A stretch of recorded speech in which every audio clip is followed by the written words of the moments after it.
Hello everyone, आजको यो भिडियोमा चाहिँ हामी डाइमेन्सनको बारेमा कुरा गर्न गइरहेका छौँ। आज चाहिँ हामी यसमा 0D, 1D, 2D, 3D देखि एन्ड D सम्म चाहिँ हामी कुरा गर्छौँ। सुरुमा चाहिँ डाइमेन्सन भने के हो बुझौँ। म्याथमेटिकल्ली डाइमेन्सन भने चाहिँ के हो त भन्दाखेरि यदि हामीसँग एउटा स्पेस छ र त्यो स्पेसमा चाहिँ हामीले एउटा कुनै पोइन्टलाई चाहिँ स्पेसिफाई गर्नु पर्यो भने चाहिँ हामीलाई त्यहाँ के चाहिन्छ त भन्दाखेरि कोअर्डिनेट चाहिन्छ।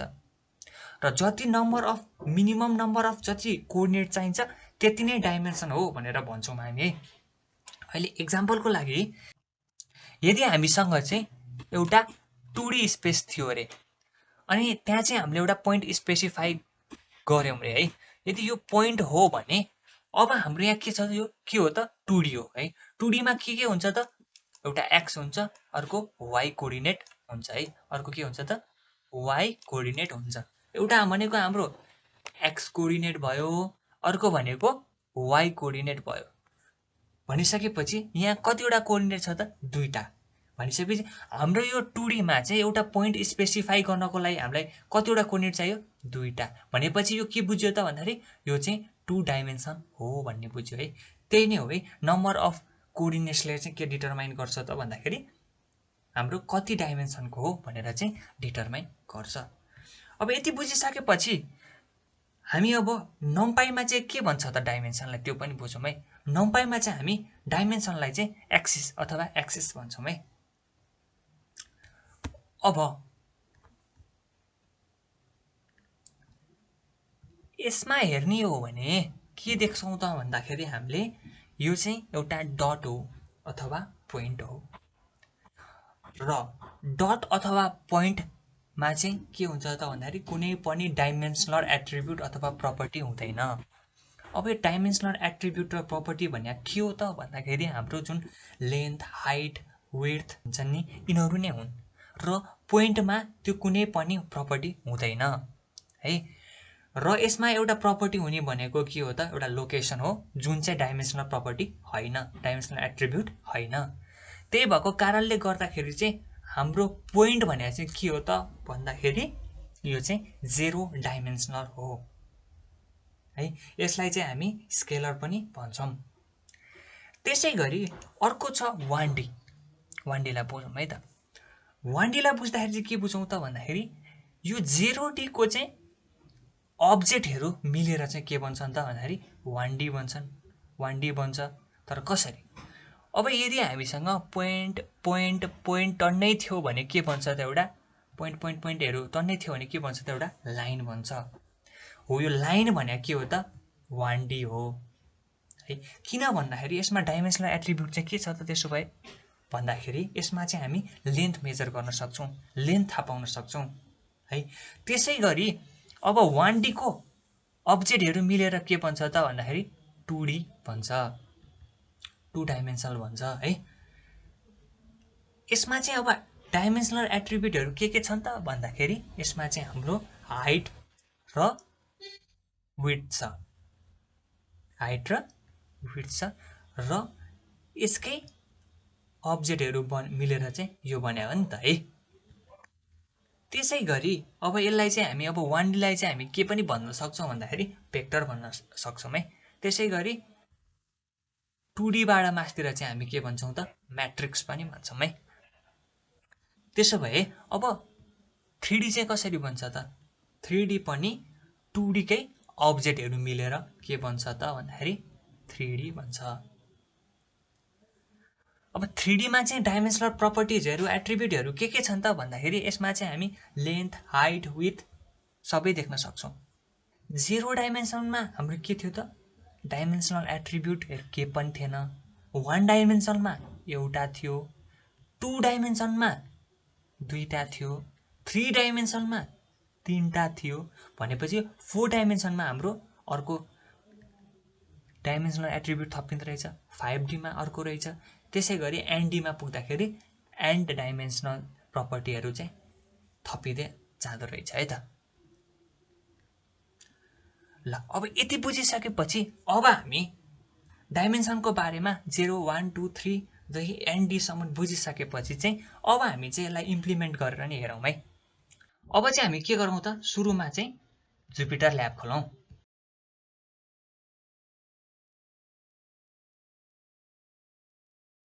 र अब हामी एउटा नयाँ नोटबुक बनाउँछौँ।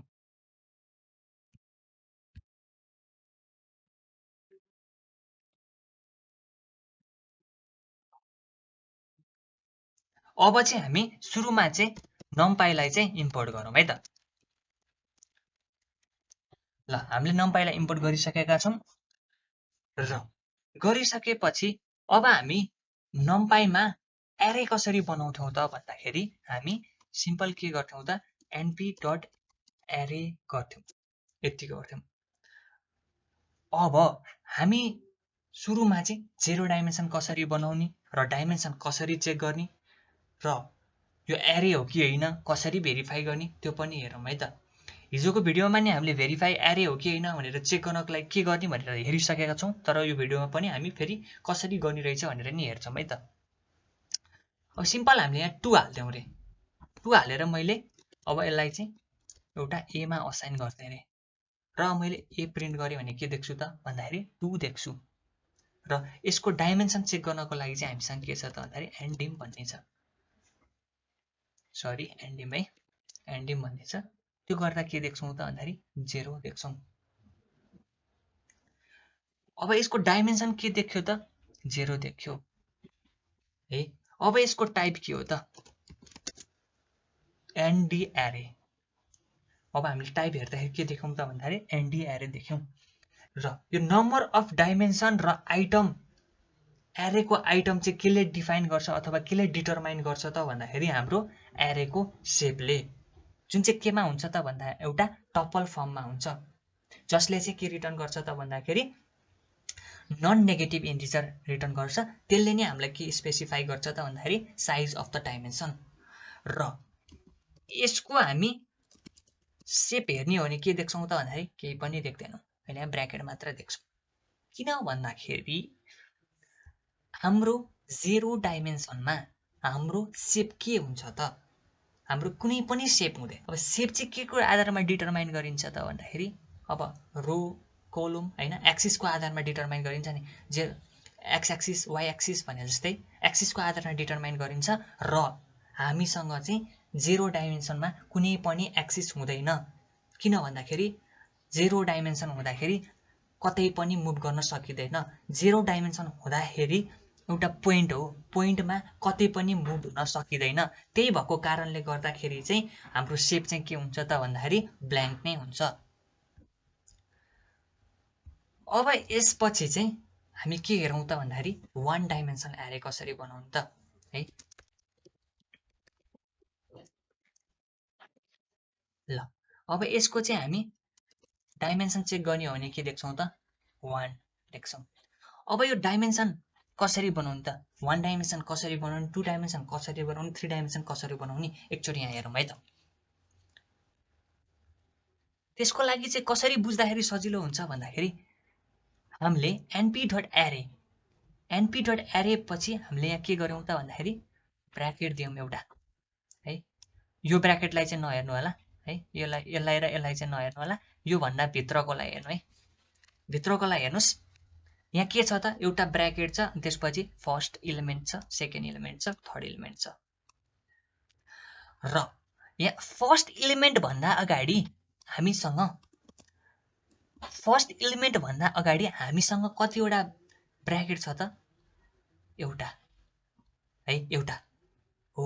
अब यदि हामीसँग फर्स्ट इलिमेन्ट भन्दा अगाडि कतिवटा चाहिँ ब्र्याकेट छ त त्यो हेर्छौँ, त्यसकै आधारमा चाहिँ हामी कति डाइमेन्सन हो भनेर पनि बुझ्न सक्छौँ है। यसमा चाहिँ यसरी बुझ्नुभयो भने चाहिँ हजुरहरूलाई चाहिँ एकदमै सजिलो हुन्छ। अब मैले यदि 2 डाइमेन्सन बनाउनु पर्यो रे भने चाहिँ म के गर्छु त भन्दाखेरि एउटा ब्र्याकेट हाल्छु, ब्र्याकेटभित्र अर्को ब्र्याकेट हाल्छु र 1 2 3 र 4 5 6 लेख्छु। अब यहाँ जतिवटा इलिमेन्टको साइज छ यहाँ पनि त्यति नै हुनु पर्यो है। यहाँ जति हाम्रो इलिमेन्टको साइज छ यसमा पनि त्यति नै हुनुपर्छ। अब यहाँ हाम्रो के छ त भन्दाखेरि फर्स्ट इलिमेन्ट भन्दा अगाडि चाहिँ कतिवटा ब्र्याकेट छ त? एउटा, दुईटा। भनेपछि हाम्रो यो के हो त? 2 डाइमेन्सनल एरे हो। र 2 डाइमेन्सनल एरे चाहिँ हामी कसरी बनायौं त भन्दाखेरि एउटा एरे भित्र है, कस्तो भन्दाखेरि यो हाम्रो के हो त? एउटा एरे हो। एरे भित्र हामीले के हाल्यौं त भन्दाखेरि 1 डाइमेन्सनल एरे हाल्यौं है। 1 डाइमेन्सनल एरे हाल्यौं कि हालेनौं? यो एउटा हाम्रो के थियो त? एउटा 1 डाइमेन्सनल एरे थियो।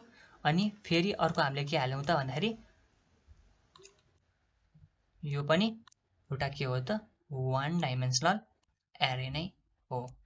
भनिसकेपछि अब के देख्यो त भन्दाखेरि 2D एरे बनाउनको लागि हामीले के गर्यौं त भन्दाखेरि हामीले एउटा एरे भित्र पनि हाम्रो 1 डाइमेन्सनल एरेहरू चाहिँ हाल्यौं हो। भनिसकेपछि 2D भने के रहेछ त भन्दाखेरि एरे इनसाइड एरे है। एउटा एरे भित्र 1D एरेहरूलाई के भन्दो रहेछ त? 2D एरे भन्दो रहेछ। अब यसको हामी डाइमेन्सन हेरौं, 2 देख्छौं र यसको शेप हेर्ने हो भने के दिन्छ त? 2,3। 2 भनेको चाहिँ 2टा रो 3टा कलम। त्यसैगरी चाहिँ यहाँ हामीले 1 डाइमेन्सनको चाहिँ शेप हेरेर हिँड्छौं है। यसमा चाहिँ के देखियो त भन्दाखेरि 3, देखियो है। अब 3 चाहिँ किन देखियो त भन्दाखेरि हाम्रो 1 2 3 भएको कारणले गर्दाखेरि चाहिँ 3 देखियो। अनि अब शेपले चाहिँ के रिटर्न गर्छ भनेको थिएँ त मैले? Tuple of non negative integer return गर्छ। टपल रिटर्न गर्दा चाहिँ के हुन्छ त भन्दाखेरि हाम्रो सिंगल एलिमेन्ट मात्र टपलमा हाल्न मिल्दैन। त्यही भएको कारणले गर्दाखेरि 3 र कमाको हो। अब हामीले 2 डाइमेन्सन नै बनायौं। अब 3 डाइमेन्सन चाहिँ कसरी बनाउँ त भन्दाखेरि 3 डाइमेन्सनको लागि चाहिँ हामीसँग nb.array सिम्पल हामीले यो बनायौं। त्यसपछि अब हामी के गरौँ त भन्दाखेरि 2 डाइमेन्सन एरेलाई चाहिँ एउटा एरे भित्र 2 डाइमेन्सन एरे लगेर चाहिँ हाल्दिउँ रे। ल अब यसलाई रन गरौँ र यसको एन्डिम हेरौँ त के देख्यो? 3 देख्यो। ल अनि यसको अब हामीले शेप हेर्ने हो भने के देख्यो त भन्दाखेरि 2,2,3 भनेको 2/3 2x3 भनौँ है त। हजुरहरूलाई अझ क्लियर गर्नको लागि डी प्रिन्ट गरौँ हेर्नु है त। यहाँ के छ त भन्दाखेरि 2x3 यो के हो त? 2x3 म्याट्रिक्स हो कि हैन भन्नाको मतलब यसमा चाहिँ हाम्रो सी प्रिन्ट गरेर हेर्दाखेरि के देखिन्छ त भन्दाखेरि 2टा रो 3टा कलम भनेपछि 2x3 म्याट्रिक्स हो कि हैन? हो है हो। अब यो 3 डाइमेन्सनमा चाहिँ के हुन्छ त भन्दाखेरि 2x3 को म्याट्रिक्स कतिवटा रहेछ त? 2टा रहेछ। यी 2टा रो 3टा कलम भएको म्याट्रिक्स एउटा, यसमा नि 2टा रो 3टा कलम भनेपछि यो एउटा रहेछ, यो एउटा रहेछ। भनिसकेपछि के बुझ्यो त भन्दाखेरि हाम्रो 2x3 को म्याट्रिक्स चाहिँ 2टा रहेछ भनेर चाहिँ यसरी पनि हेर्न सक्यौं। अब चाहिँ हामी 4 डाइमेन्सन चाहिँ कसरी बनाउँ त? 4 डाइमेन्सनको म्याट्रिक्स चाहिँ कस्तो हुन्छ त त्यो पनि हेरौँ है त। अब चाहिँ हामी 4 डाइमेन्सन बनाउनका लागि चाहिँ nb.array त्यसमा हामी के गर्छौं त भन्दा एउटा ब्र्याकेट हाल्छौं र त्यसमा चाहिँ अब हामी यो जुन 3 डाइमेन्सन एरे छ नि यसलाई चाहिँ लगेर यसरी यसरी राख्दियौं र यसलाई हामीले रन गर्यौं र e.ndim हेर्यो भने के देख्छौं त भन्दाखेरि हाम्रो डाइमेन्सन चाहिँ 4 वटा भन्ने देख्छौं र यसको हामी शेप हेर्ने हो भने चाहिँ के देख्छौं त भन्दाखेरि 2,2,2,3। अब यसको मतलब के हो त भन्दाखेरि हामीसँग 2/3 को म्याट्रिक्स 2टा छ र त्यस्तो 2टा म्याट्रिक्स पनि 2टा छ। ल यो चाहिँ अलिकति मजाले बुझौं। र अर्को मैले जुन हजुरहरूलाई अगाडि सिकाएको टेक्निक थियो नि, हामीसँग फर्स्ट एलिमेन्ट भन्दा अगाडि कतिवटा ब्र्याकेट छ त त्यो हेरौँ है त। एउटा, दुईटा, तीनटा, चारवटा भने चाहिँ के बुझ्यो त? 4 डाइमेन्सनको रहेछ। यहाँबाट नि बुझ्न सक्यो। हेर्नु त यसरी बुझ्दाखेरि कति सजिलो हामीलाई है। ल एउटा दुईटा तीनटा चारटा यसरी बुझ्दाखेरि चाहिँ एकदमै सजिलो हुन्छ। र अब यो चाहिँ बुझौँ है, सेपमा चाहिँ बुझौँ है हामी। के छ त भन्दाखेरि यहाँ 2,2,2,3 छ है। यसको मतलब के हो त भन्दाखेरि अघि नै भने जस्तै हामीसँग 2x3 को म्याट्रिक्स दुईटा छ र त्यो दुईटा पनि दुईटा छ भने मतलब हामीसँग 2x यसको है यहाँ हेर है 2x3 को म्याट्रिक्स दुईटा छ है, यो दुईटा भयो र यो पनि कतिवटा छ त दुईटा छ, एउटा यो भनेर भन्न खोजे है त। र अब योबाट चाहिँ हामीले के थाहा पाउन सक्छौं त भन्दाखेरि हामीसँग चाहिँ कतिवटा इलिमेन्ट छ त भनेर पनि थाहा पाउन सक्छौं। हामीसँग कतिवटा आइटम छ त एरेमा त्यो पनि थाहा पाउन सक्छौं। त्यो भनेको चाहिँ 2 into 2 2 into 2 4 4 into 2 8 8 into 3 8 3 24 भनेपछि हामीसँग चाहिँ यो ई भन्ने एरेमा चाहिँ 24 वटा चाहिँ इलिमेन्ट रहेछ। त्यसै गरी हामी यसको पनि हेर्न सक्छौं है। यो सेपबाट चाहिँ हामी 2 into 2 4 4 into 3 4 3 12 भनिसकेपछि हामीसँग चाहिँ डी एरेमा चाहिँ 12 वटा चाहिँ के रहेछ त भन्दाखेरि आइटमहरु अथवा इलिमेन्ट रहेछ भन्ने थाहा पाउन सक्छौं। हस्, आजको लागि चाहिँ हामी यति नै गर्छौं र हजुरहरुलाई के कन्फ्युजन छ भने चाहिँ हामीलाई कमेन्ट सेक्सनमा चाहिँ लेख्न नबिर्सिनु होला। हस्, थ्यांक यू फर वाचिङ।